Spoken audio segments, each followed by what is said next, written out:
Ryan, Jamie, thanks for joining me today to have a conversation about all things bikes, which we know you love to talk about.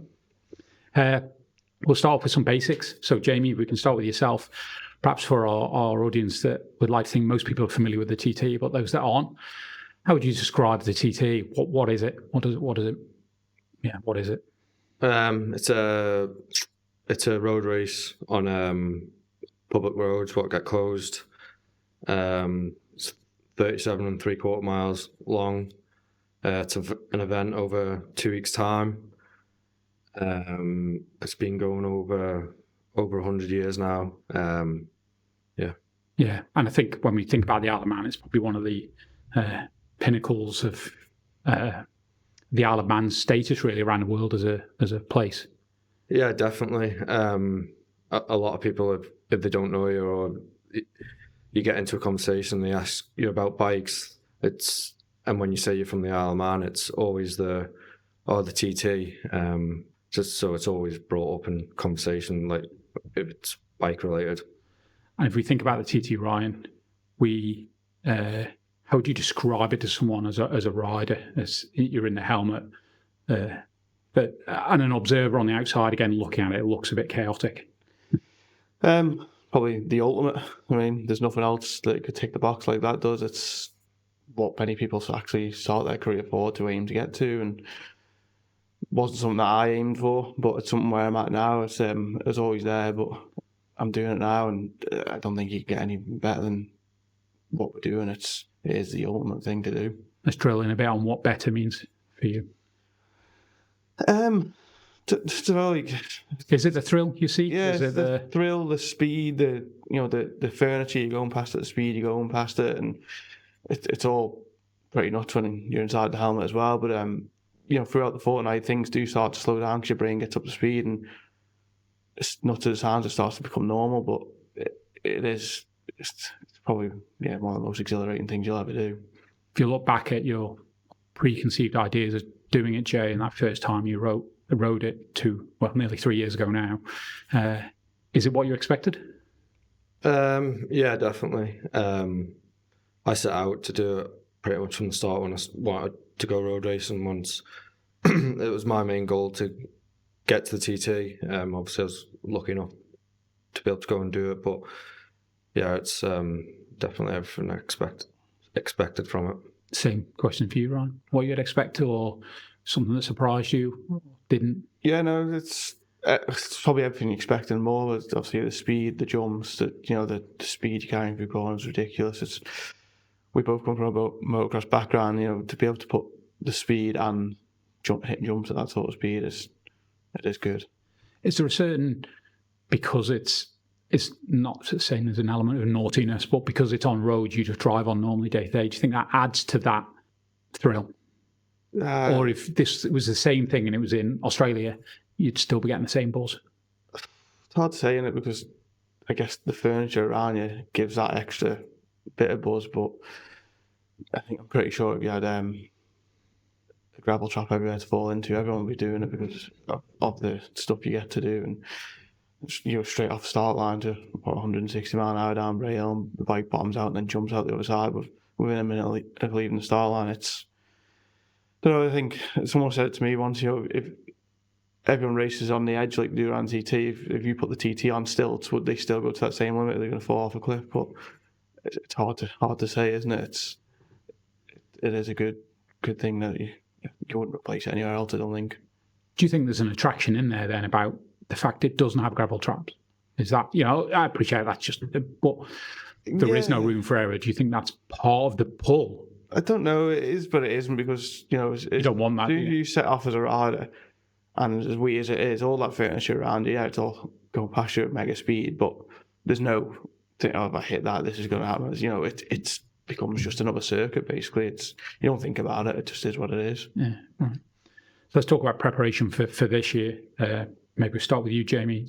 3 years in now, a veteran now of the TT, but look, I think we all know at this moment in time, it's a hobby at the end of the day, isn't it? So when it comes to funding and things like that, and we'll get onto that, it's very much self and support. So when you come at preparation, you've got a day job to do, day to day, and trying to fit fitness in around that.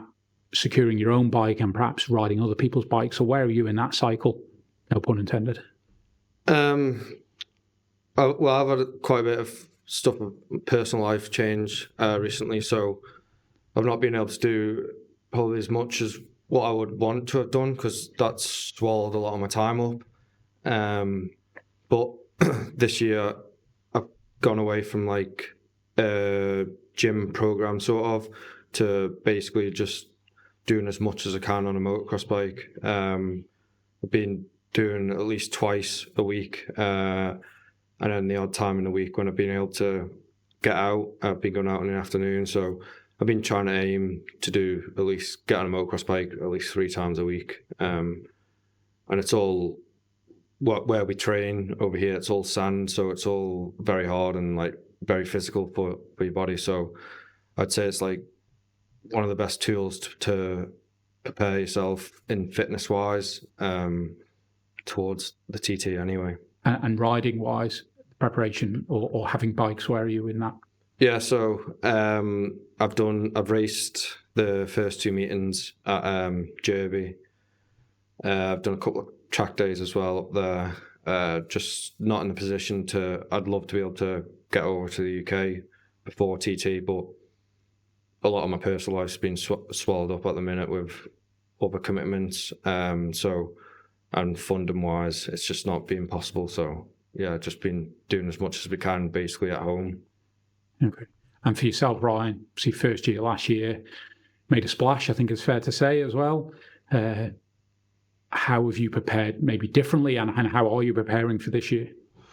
Yeah, going back to last year, me and Jamie, as he just says, we run the motocross bikes a lot, and we both went away at Easter weekend last year, and we both came back injured, and that was the end of my training and his, and I probably went into TT the most unprepared fitness-wise I've ever been, and it did take a toll on me.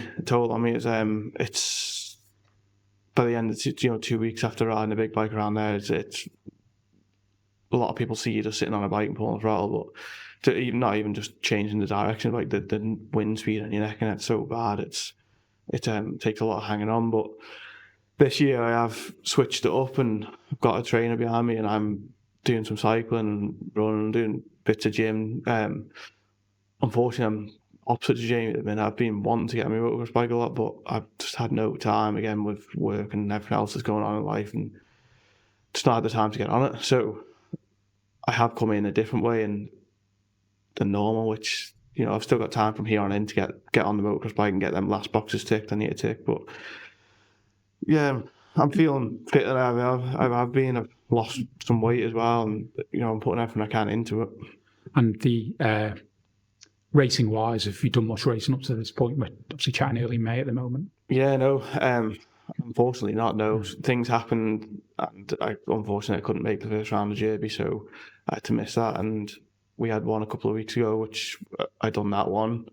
So as it stands now, I've done 2 track days and a race day, so I've had very limited time on the bike, and with even looking forward before TT now, I'm only going to get on it twice again if I'm lucky, and then we get shot out the cannon down Braille. And that's the bike that you're racing short circuit, that you'll use that? Yeah, it's the same bike, so we've got a race again, say 2 weeks time, and once that day finishes, the bike will then be basically back to a frame and everything will be rebuilt and everything new on it, so it's ready to go again. So that only leaves 2 weeks till the first day of practice, so there is a lot of work to do after that race, but it'll be all good, it'll be sorted. So talk about the bikes you're riding this year. So I'm on my own big bike. Last year it's my own personal bike that's backed by AGR to help me get there, and then I was lucky enough to secure a 600 ride from Parker Transport this year. So unfortunately they've gone and added another bike to their fleet, so we've managed to get Jamie on that for the TT as well. So as from the outside looking in, we're both running under the AGR ban on a big bike, and we're both on a nice Parker Transport 600 for the 600 races, so it's still family affair both sides then. Yeah, so that's six races, all being one. Yes, we got we got 4 in the big bike and 2 in the 600. Yeah, so, and obviously the practice week, but fingers crossed, the weather starts improving and we get the laps we're going to need. Yeah. I have interest, you know how many laps you've done today? Last year I completed just shy of 40, I think. Okay. Yeah. Do you keep a close eye on that, or is it just more, I know I did 2 here, 1 here? No, yeah, just at the end of the week I just had a little count up now, because I knew exactly what I'd done each night of practice and what I'd done in the races, and with all the problems we had last year, it was absolutely nowhere near what I should have done, and it did hold me back as well, but you know, it is what it is. We're still sat here today, so this year's new year. And Jay, obviously, Ryan's talked there on the bikes you've got. You've got a big bike as well, I believe. Yeah. So the big bikes from AGR Motorsport is actually the bike that Ryan inquired halfway through practice week last week. So I've been putting that and the 600Ys, like Ryan just said, we're both on the Parker Transport Yamaha 600s. And the first time you step on those 600s, they'll be at the grandstand, or do you get to go around Derby and a couple of days before? We're not sure yet. We're trying to get a test day in between now and then. It's not through any lack of effort of the team. It's just, again, bits, the engine bits, and putting everything together. And logistics. The bike is now together. We're just waiting for it to be dynoed, but then the team's off to the northwest next week. So, and then the following week the truck turns up for the TT, and then that's sits here for a week before TT starts. But I think worst case is going to be a track day at Derby on the Saturday or Sunday before practice on the Monday. So, you know, as long as the thing starts and runs and we'll have a few laps around Derby and we can understand the bike and be comfy with it, it's not too much of an issue. Right. I want to talk a little bit about, I suppose, sponsors. That ultimately you're not racing, are you, without support sponsors and family and friends around you that help you with that. Just before we dig into that, I think the story, and I'm sure you've repeated this 100 times now, and Jamie kind of slightly touched on it now. Last year, the challenges you had, Ryan, with your bike problems initially, very early, well, the whole 2 weeks, I think, primarily, but certainly early on, where you couldn't get a piece for your bike, and then you had to acquire a bike. Just talk briefly for a minute just through that journey of, I've got a problem, and how you fix that problem, and the financial cost, without particularly around numbers, but the problems that cause. And the challenges you guys ultimately have. Yeah, no.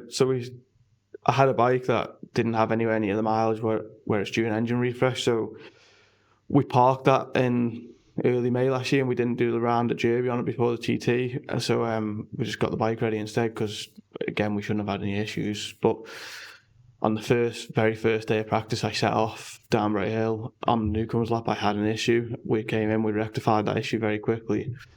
And when we went back out, it kept jumping out of gear.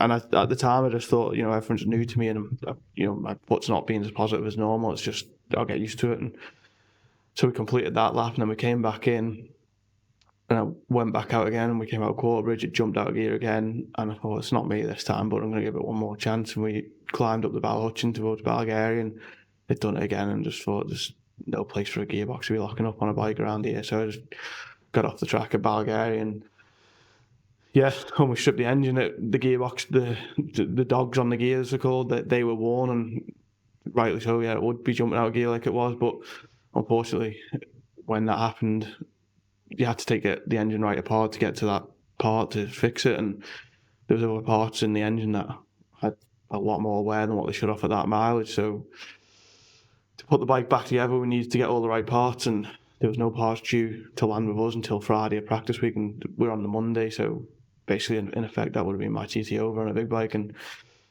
that wasn't something I was going to lie down to and turn over. So I went out and got a loan to get another bike that week, and we got on that bike on the Wednesday. So we missed Tuesday. We got minimal last Monday, got nothing Tuesday, and then Wednesday was when the ball started rolling, and then we got to the Superbike Sunday and got to Kirk Michael, and the Jubilee clip that holds the water hose on snapped, and it released all of its water. The bike overheated, and it was long thousands of damage it done again. But unfortunately, we had two bikes with two engines in different states, so we managed to build an engine out of the two. And you know, from that Monday, we put it back together. For the rest of the TT, it stayed together. But you know, until the Tuesday of race week, we'd still only done 6 laps on a big bike, which the 2 days before in the Superbike race I was meant to do, people done 6 laps that day, so I was well on the back foot as a newcomer. But come to the Friday of senior or the old senior race day and the super stock race, we I think we were 13 laps in then, or 14 laps in, and we managed to do 126, and then again we matched that the next day in the senior, which I was happy to do that, but I was very fatigued before the senior even started with the lack of training we got to do, so it was a hard long 6 laps that, but hopefully this year we're in a better place we know which direction we need to be with the bikes now before we set off, because we had a lot of setup issues and couldn't work it out, but we left senior race day with the issues pretty well ironed out. So this year I'm hoping to hit the ground running on Monday and then see that through and build on that. I know, Jay, you had bike problems as well. I think you were hampered. I think you were both ultimately. Yeah. That was part of the messaging going on in a negative way of how difficult you were both having challenges last year. Yeah, I had a lot of little. They weren't major problems, but there were a lot of little niggly ones. What forced me to stop for my own safety. So last year, to be honest, I didn't get a lot of laps in at all. I didn't finish the 600 race, just down to stupid little things breaking. So this year, hopefully, we'll More luck for both of you. Yeah. So that then brings on, and I think when we talk about that, you getting a loan ultimately and buying a new bike, which I think on the outside is mind blowing. Really, probably still that you're trying to sort out to this day a year later. When we then think about the support you get from sports clubs, your sponsors, how and the Atla man and wider you, obviously the guys you've been provided 600 bikes. I presume, I mean, they are all lifesavers ultimately for you guys to be able to chase your dream. Yeah, ultimately can't do it without any help, but we're very fortunate in the previous years that the business was so strong that we didn't rely on too much help. But then nowadays, obviously the world's changed for everyone, and with what's going on, it's a very, very hard sport to be in, and I find it very hard actually asking people for money to come and help me do my sport, but I guess we're taking steps in the right direction. Everyone's professional, and people are getting the good publicity out of it as well. So it's been hard, but again, without the people that's now come on board to get behind us, we actually put a PayPal link up last year towards this bike that I bought, and the money I had to put up front before I could get the loan, basically, I managed to achieve getting that money back. So without these people just chipping in, people, I don't think they realise how much help 20, 30 and 50 quids are. They all add up, and it's can't do without it. Yeah. And yourself, Jay, I know you touched at the start there about your own commitments personally, which is business related primarily, and setting up your own business, and that's a challenge in itself. Building client bases, doing that. So then that extra financial commitment of bikes, I guess, is challenging. Yeah, it's definitely hard. Probably not chose the right time to set up and go by myself with TT being so close. Obviously, being a business, it's at the very first stages of it, so it's just trying to get your cash flow in to start off with. But obviously, I'm only at the start, so it's starting to work out. But I'm still at the very early stages, so it's a bit challenging. Definitely that way. Yeah. So, Ryan, last year you mentioned the 126 lap. You ended up the RST newcomer. Whether that applies pressure for you mentally or not, but just talk us through that experience. I don't know what your expectations before the TT last year, but to have that accolade and what it looks like going forward for your own career. Yeah, to have a company of that size behind me is massive, and the support they've already given me for this year, the safety equipment I get between the helmet and the leathers, etc., it's massive, and it's a massive expense out of my budget that I've been able to save this year, so that is big. But does it apply pressure? No, it doesn't. The Star of Tomorrow award, I've seen many people win it, and never did I think that I'd be in the TT to win that sort of thing. Nor did I think I'd lap the speed I did with all the problems we had. We basically banging out against a brick wall all practice week, and as we said, race week turned around and it came good, and then to be stood at the grandstand waiting for your trophies that night for the senior and stuff, but to be called up for that award was pretty special. I know, obviously, there's brothers. I mean, I know you two guys. There's not a massive amount of competitiveness in there. So I suppose, as Jamie, you had struggles last year, just bike issues. Year before, were a strong performer as well in the 600 class from the year before as well. How's that? You know, I'm sure you're very happy for your brother, but he's smiling. But how do you know? Ultimately, like you say, you've got bikes as one garage again. I presume that's ultimately if you're both succeeding and riding safely, which is ultimately the most important thing here. It's an enjoyable journey. Yeah, it was very hard. Obviously, yeah, I'm happy for my brother. Obviously it turned around and went good for him. At the time, nothing really went into place for me last year. So at the end of it was mentally tough. Yeah. I don't think I got back on a road bike till late August, start of September time, somewhere around there. Just the amount of money, effort, time spent preparing, trying to get sponsors to obviously help, and then just feel like you sort of let people down as well that have helped you. But everything was out of control. Like, it wasn't down to not enough preparation with the bike. It was just stupid little things that just were happening out of control. So it was no one's issue what went on, but it was definitely a very tough year last year for me. Yeah, I'm sure. Just to go back to the community conversation and a question for both of you. See, ultimately, there's guys working in the garage, building the bikes, rebuilding it, getting your feedback. Maybe just talk about how important they are as part of, again, this is a team, isn't it? From your sponsors to the work you guys do riding the thing, to those guys in the garage and your family. Yeah, it's a hard thing. Is like without them, but doing the bike. So I'm a hands-on person myself, and I can do most things on a bike myself as well. But there's no way I could have done TT without the help I had around me.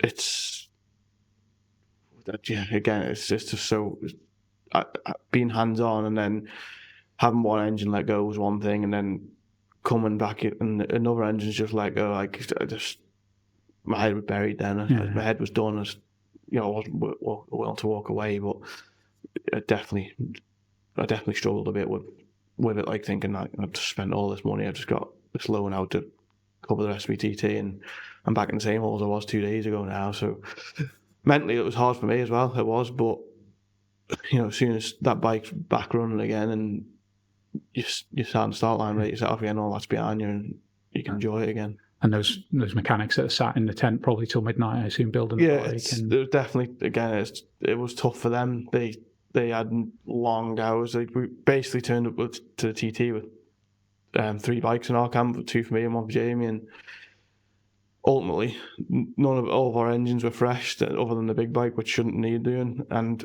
it should have been quite a plain sailing of just pads, oils, chains and sprockets and stuff, where not engines in and out of chassis all the time. And unfortunately, like as I said for Jamie, he had one of them years as well, whereas his engines were in and out as well as mine. It wasn't just me, so it's not only for the mechanics it's tough, it's their family as well. They still got missus and kids at home waiting for them to come home, and for them to understand that basically it's selfish for me and Jamie, we need this work doing, or we can't go out tomorrow.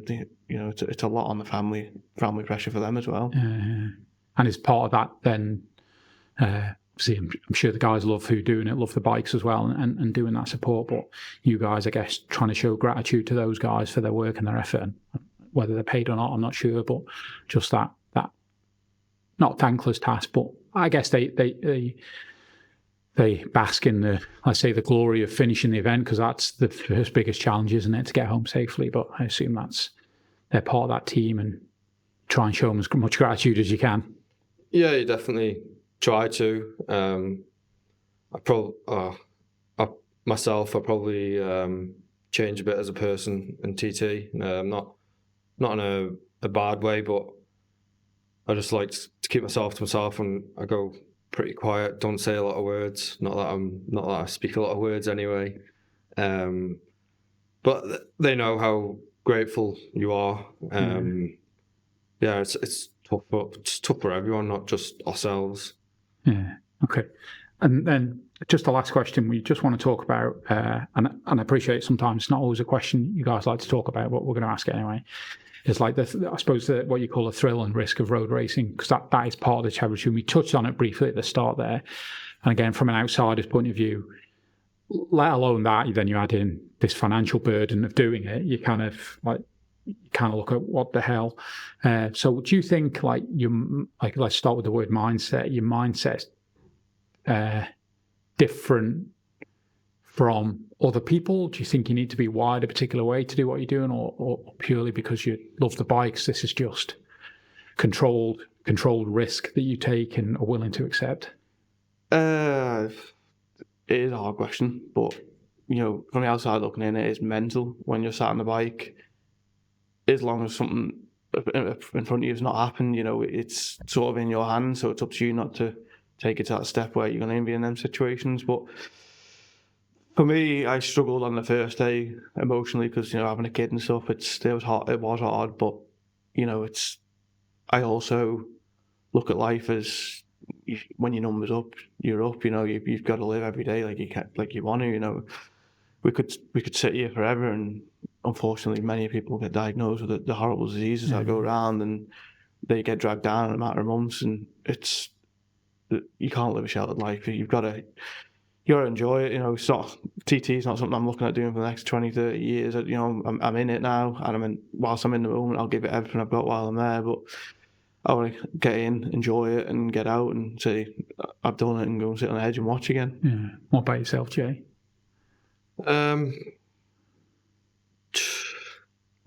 Time frame wise, don't really have a time frame. I'm quite happy doing what I'm doing at the minute. Myself, I take small steps to improve. It takes me a while.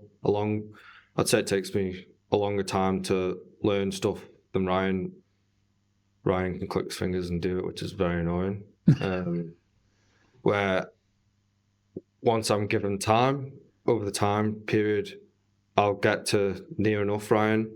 But at the minute, I'm happy carrying on doing it. I don't really have any life commitments, so won't tell your girlfriend that.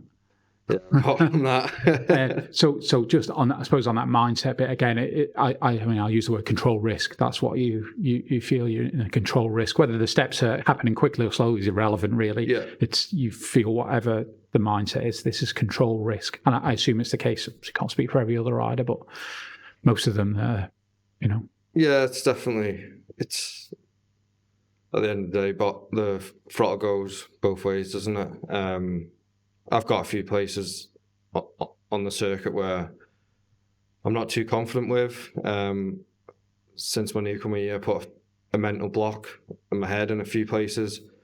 So when I'm coming up to them places, I'm well aware, extra aware than I am in other areas, just to take more precaution. Yeah. Where do those mental blocks come from? Is that like you had a wiggle before, or just... No, just when I was learning it, when I was learning the circuit, a couple of places just where you can't see this curb, I just roll off a little bit. There's places where you miss apexes when you're going in, but it looks like you should be turning in there. Yeah.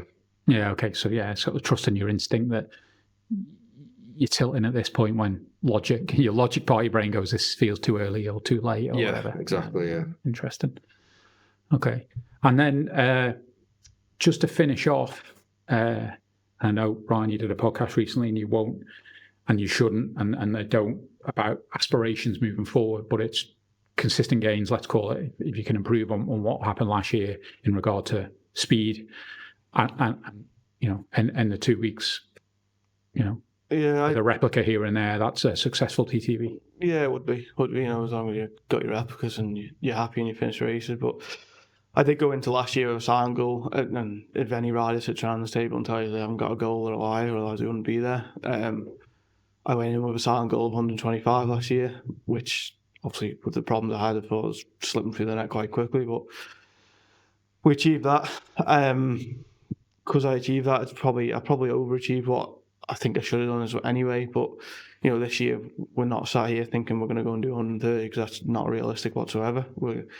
If I can build on that, if I can take another 10 seconds off, which just for 27, that would be great. It's as we've said, it's the long game here. We can't put the front and go into the gravel and pick the bike up and go again. We've got to walk before we can run around this place. So just baby steps. We go a little bit each year. I'd be happy. That's kind of what you touched on there as well, Jay. Just basically baby steps. Just take year by year. As long as I'm going faster every year when I'm coming back, I'm happy. Sorry, one more. The third last question. I think last year in one of the races started behind each other. I think you said it, Ryan, it wasn't particularly something you wanted to do. But is it, and I suspect if you then look at it in hindsight, that experience of being together close on the track and returning home is an experience that, the experience of just riding is one thing, but then to share that experience with your brother. Yeah, as we touched on it, but probably the most unreal thing you'll ever get to do in your life, but at the same time, not something you want to do. Jamie's in the most unfortunate position because he's in front of me. So, yeah, I got to sit on the start line and watch him disappear off down rail, and then the next time I seen him was the Cronker body, and then I seen him, I think we were going down Sulby Straight, maybe I seen him tipping off there, and then just on the run into Ramsey, I just seemed to have a little bit of an edge on him. I could take a bit out of him then, and both races, by the time we got to Palm Square, we were together. And you got photos of you together? Yeah, there's a few. There's not, to be fair, there's not a lot, but there's a few. There's one from the first race, second race, Jamie let me pass at Palm Square, and then the first race, I wasn't right on him by there, so he's aware of it, but not close enough to make a move. We came up towards the gooseneck together, and we came out of Waterworks 2, heading up to the next right-left end. Tower Bends. Yeah, that's it. And there's a photo that only Jamie, because I obviously trust this ride, and I am that close up Jamie. Oh, right. Looks like I'm sat on the back of his bike, but yeah, there's not many. There's not as much as I would have liked of us being together, but to obviously now sit here and we've done it, and hopefully it doesn't happen again. But to look back in the videos and the photos is pretty cool. Yeah, and if you think like that moment when and I guess because the TT is ultimately it's a time trial, isn't it? So what anyone else is doing is really irrelevant, isn't it? Is that when you're thinking about that, brother starting behind me, but it's still that time trial mode. I've just got to do my thing, and that's it, and not worry about whether he comes past you or not, as the case may be. Yeah, like you said, it's like do your own thing. The tone of the bike, what Ryan was on, was a Triumph. Fortunate enough, you can hear them quite distinctive. So I could hear when both times coming into Ramsey, I could hear him there. Putting your elbows out. Put my elbows out, make myself a bit wider. But in regards of if someone's caught me up around the circuit, I'll try, when it's safe to do so, or if they haven't already gone past, I'll try and move over, give someone a bit of extra room, because obviously they're faster. So hopefully you're going to learn off them, basically. Yeah. But I don't like following around there. It's just completely different. I like to have a full, clear vision of the road ahead, so I can see everything. I don't like following at all. And assume the fourth to last question. Ultimately, when you're riding, we see you in position A, but really you're thinking about position B, which is what the next bend, 400 yards down the road. Yeah, by the time we've approached that corner, our mind's already through it and gone. It's good thing to happen that fast. And, the speed you're constantly sat at, you've got to be the next step ahead everywhere, basically. And is that the same when you're following as well, or is that why it makes it more difficult? Because you've got almost something in your vision that's like, I'm trying to focus on the next corner and you're on my way. Not away, but visually. It is very hard when you catch someone, because I qualified where I did on my times, and I just improved throughout. I had quite a bit of traffic to come through last year, and when you are sat behind someone, it's not unnerving, but when you can't actually see that curve, but they can, you're then trusting where they're going. And because I knew I was coming forward, when I was getting to him, I was wanting to get past him. I didn't want to be stuck there to waste time, sort of thing. But again, it's You also don't want to force it. exactly, you don't just rush it like you would on a short circuit, because obviously the risks is a little bit different there. But yeah, the aim was to get to him and get past him as quick as you could, so you had the vision again, not them. Yeah. Cool. Great. Thanks for joining us, guys. Good luck with TT 2024, and hopefully maybe post TT we can have a more in-depth conversation around the technical aspects of riding bikes and having a bomb around the TT. Yeah, thanks for having us. Thanks very much. Thank you. Yeah. Thanks for listening, everyone.